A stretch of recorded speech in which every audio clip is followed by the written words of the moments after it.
ladies and gentlemen, the Double RT Boxing Show with your host, Mr.A. Shall begin in 5, 4, 3, 2.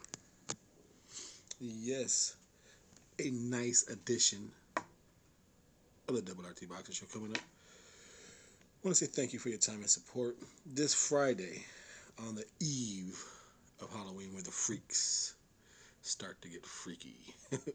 You know, that's what a fight is. So far on the eve of Halloween, let's get into the spirit of the week. There we go. Nice Halloween spirit for us boxing ghouls. Tuerano Johnson taking on Jaime Munguia. I think this is a good fight. It has a lot of some possible branch out circumstances that goes with this fight. This fight has paths for the winner, considering it's a good fight and a questionable one for the sole purpose of the sole purpose that it's for the WBO, I believe it's for the Intercontinental. Can you believe that? The WBO Intercontinental title. That's one of my favorite belts if you're not familiar with the Double RT Boxing Show. We love belts here. And that being the WBO International, you know we discussed that belt so much on this show. That's the bargaining chip. You are allowed to go anywhere around the world and hunt down the champion. That's like a bounty, that Intercontinental belt. It really doesn't matter much considering Demetrius and Tuerano is both in the States. Don't have to travel far to hunt them down, but rules and regulations and the path that's correct, that's the belt you want to have. Now, Jaime Munguia is number 1 by the WBO, but the thing is, there is no Tuerano Johnson in this top 15, according to these records to boxing scene. Now, in other rankings, they're both there. Tuerano Johnson's number 15, Munguia 9 by the IBF. Tuerano 6 by the WBA. And this is where it gets even trickier. Even freaking trickier. Oh, you know what? Let's light that up for Halloween, you know? Listen to this. Oh, there we go. There we go. We're going to light it up for Halloween. Yes. Number 6 is Tuerano Johnson for the WBC. Number 1 is Jaime Munguia.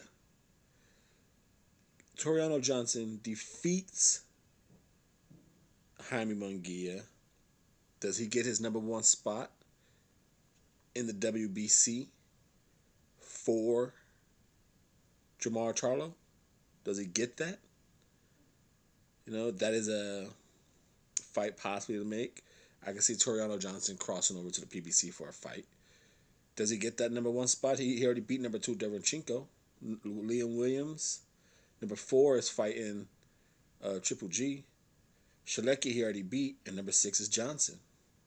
So Johnson could beat the number 1 Munguia in the WBC, who's also number 1 in the WBO, and he gets that Intercontinental belt that's on the line.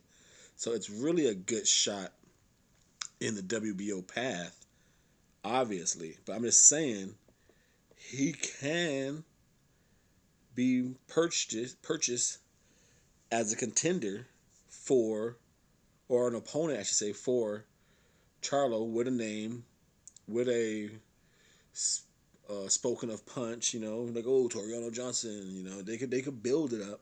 Like I said, he is number 6, so if number 6 beats number 1, and that's just talking what this fight holds. As far as the fight itself, this is a good fight. Like I said, Jaime Munguia is, you could say, the middleweight Navarrete. I know some people might say who has he fought, whatever, whatever. But if you look at boxing for what it is, not everyone could be fucking phenomenal and great and have big fights and blah blah blah. But what you want as a boxer, you gotta at least even though the organizations is bullshit, but if you want to enjoy the sport, you gotta give the organizations in the top 15 the respect of your entertainment at least. So as top 15, Jaime Munguia won a championship, and then straight out the gate, he fought his mandatory in Liam Smith. He beat number 3 in Brian. Like I said, you might not care who these opponents are how they get their rankings. I get it. We can always question that. But as far as doing the system, beating the best, whatever, the champion he was, the WBO, he won it. First thing he did was fight number 1, Liam Smith. After he defeat him, like 3-4 months later, he fights number 3, Brian Cook. Knocked his ass out too. Beat did better than what people thought he did against Liam Smith. No one was expecting him to really do that pretty decent of a job against Liam Smith. Liam Smith gave him some problems as well, but he did better than I thought he was going to do against Liam Smith. Came out the gate against Brandon Cook, who was number 3. I think after that he defeated fucking, was it Hogan or was it the Asian guy? I think it was the Asian guy too, who's also like number 3. And then he defeated Hogan. Whatever you feel about the fight itself, he fought Hogan. So he went from number 1, 3, 3, number 1, and then his last fight with the weight before he moves up, he fights like number 13 or 14. So his 5 title defenses was all within the top 4 of the WBO. Besides the number 13, just the last, I guess, hey, five title defenses in like in almost like a year and a half, less than 2 year span, I believe it was. So he was active, just like Navarrete. He fought good ranked, highly ranked competition. Fucked him up, dismantled him, whatever the word was. Moved up to 160. Um, Knocked out Spike, and now he's fighting Tuerano. It's a good fight. Good fight. He has the volume to put the handcuffs on Tuerano. Tuerano has the punching power to really not really damage the high chin of Munguia when he's letting him punches fly. The uppercut, they both like to throw them. They both like to lift the heads up. This is definitely going to be a war of nutrition, I believe. Um, this is Can Munguia. I'll be, I'll be. What I want to see, and what I would be surprised are kind of two different things. I'd be surprised if Munguia can stay in pocket and just bang Toriano Johnson out, just bang him out. Break him down, bang him out, throw the volume of punches. Now he might go mid range and do it because like I said, I think he has the volume to handcuff, to put the earmuffs on Toriano. But I'll be surprised if he could just stay in the pocket and just break him down and just knock him out, stop him. I'll be surprised if that happens. What I want to see, because I like Jaime Munguia. I'm not going to be like, oh, I'm not going to root for him. But as a boxing fan, like I said, after just reading what he accomplished as a champion for so long, the competition he was fighting, I give him his respect of he's trying. He's trying. He's trying for entertainment, trying for a nice legacy. I would like to see him if he could use his reach, and if they somehow incorporated some back foot moving jabbing with him. That'd be like, oh shit, that'd be nice to see. But like I said, And that's what I want to see as a boxing fan. Just like, oh, okay, that's a nice little new wrinkle for Jaime Munguia. Back foot boxing, moving, using that reach, and then coming in with some power combinations when he needs to. Interesting. I want to see if he could apply the grab technique as a, you know, slow the action down. I think it would be a nice uh, thing to do in this fight. As far as Tuerano Johnson, will the waist movement. You know, he looked pretty decent shape. You know, watching his DAZN things, he's talking it. Uh, he's talking about how he could take the grit. He's gonna take it to Jaime Miguel. Like I said, what he's talking is why I want to pick him. I before not just because he's saying it. Those were the things I was thinking watching this fight. Like I don't know if Jaime Munguia could break Tuerano Johnson because in this boxing, it probably is no better sport or worse sport, however you want to look at it and say it. To is what have you done for me lately? Tuerano Johnson has always been kind of a in your face banger, heavy puncher. But what have you done for me lately with that? You know, you got beat up with Derenchenko. You got into a slow start draw with a the feeling for Lemieux, and that was kind of shocking. What did he do? He threw volume at Tuerano Johnson, and it was enough to get a draw in 8 rounds. So that's a questionable concern right there. Does Jaime Munguia seems to have a pretty good gas tank? But like I said, it's a what have you done for me lately? After that draw, he went out there and beat the shit out of Jason Quigley.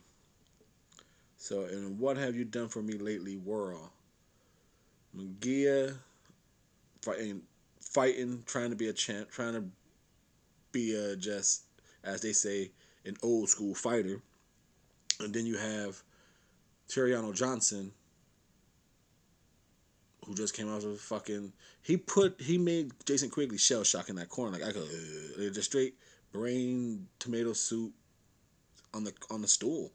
And he goes like, man, I'm not sending your ass back out there, man. You're tomato soup right now. So that versus Munguia, the inside pressure, the body work. If he gets inside, can Munguia take that body work? The uppercut. This is a good fight. This is a hella fight with just for styles make fights, the warrior mentalities of the fights, the pride of the fighters, that and then all the rankings and the belt on the line, the intercontinental belt, like I said, the bounty hunter list to hunt down Demetrius Andrade. Considering Jaime Munguia and respect the team for the situation, they fought the best, but they still knew their fighter wasn't ready enough to fight the champion. He's still ranked number one. He turned down that automatic title shot, you know, moving up in weight.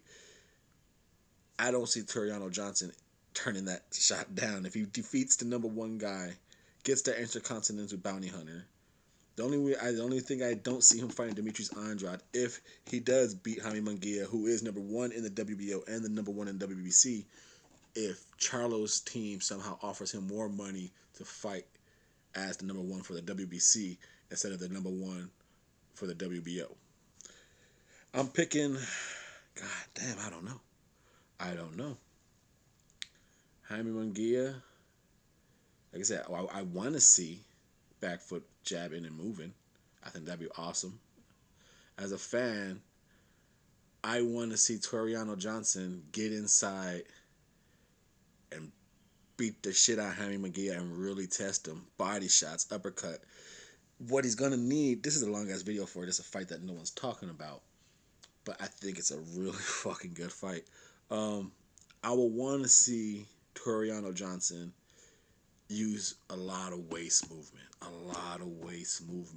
to really slip punches, give him some nice. Don't jump to the side angles, just enough angles to dig some punches. Because Jaime Munguia, I just want to see if he could dog Jaime Munguia and see if he can land those uppercuts. I want to see back foot fighting.